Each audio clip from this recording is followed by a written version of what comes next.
kadib markii ay xisbiyada mucaaridka ay dhaliilo u soo jeediyeen xukuumadda uu hogaamiyey mudane madaxweyne muuse biixi cabdi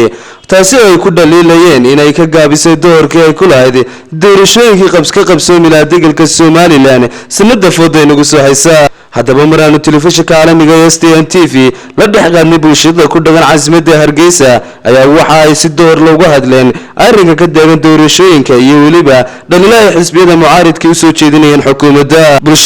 bulshada oo la hadlaysa telefishinka caalamiga STN TV waxa kamid ah hadaladoodii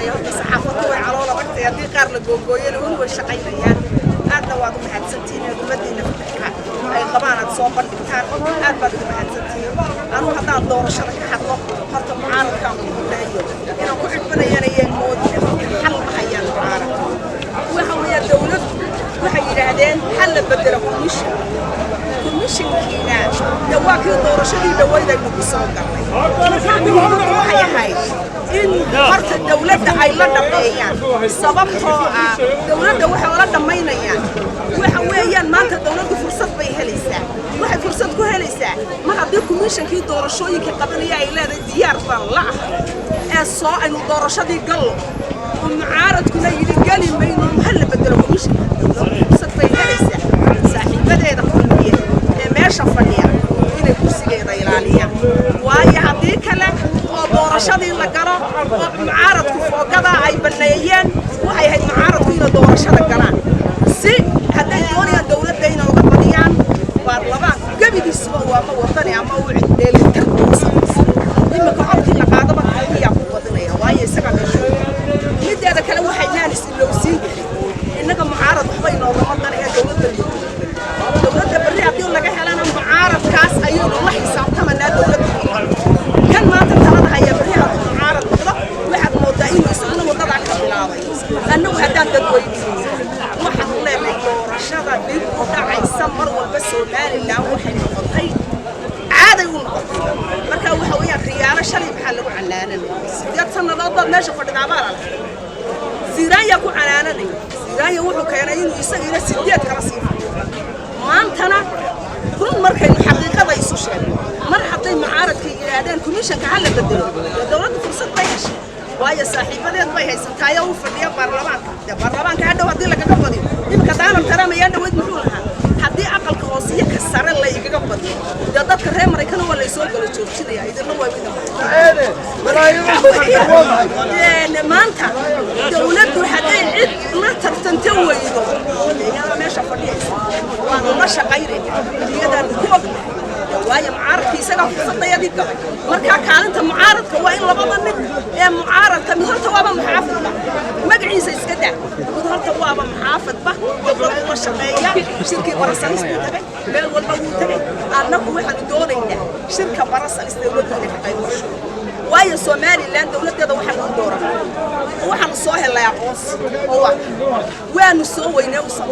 oo waa kan Soomaaliya صدق ناخذ من الدولة واحد السورية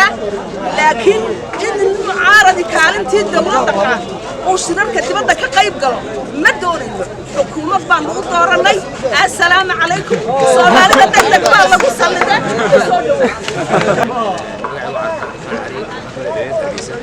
waxaan waxaan ka hadlaa inta doorashada ku yimi arintaas waxa weeye waa arin hadda shacabka Soomaaliyeed oo ka xun doorashada dhacdo oo ka xunahay xilliga doorashada ma jira waliba golaha baarlamaanka in doorashada dhacdo oo ka xunahay 12 sano ku fadhiyaan sharci darro sabab waxaan ku baaqaynaa xukuumadda xisbiyada tanaasub sameeyaan oo ay soo dhawaadaan si ay afurkum ku hayaan doorashada dhacdo oo aan wadar shacabkan hadda shaqada la isku haysanay تناسب الوصف اللي يقدر السنة اللي قبته كوميشن كي حسبيدنا سفكرتان حسبيدنا معارض كل تناسلوا يريدون التناسل اللي حل يسكبها ضد الشعب القاعد فيه سيدا السنة دور شباب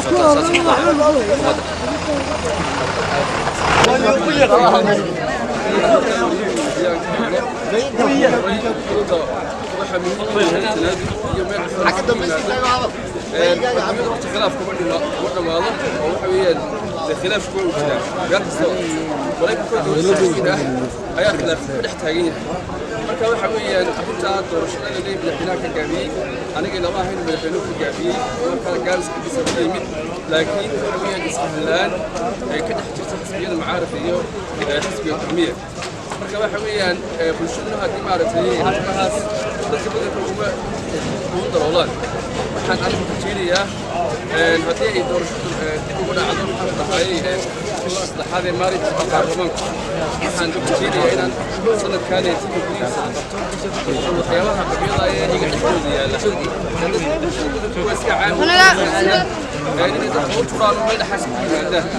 waxyaabaha dhexdooda ah si gaara u dhamaystaan khilaafooyinkana aad iyo aad aan u maaragtay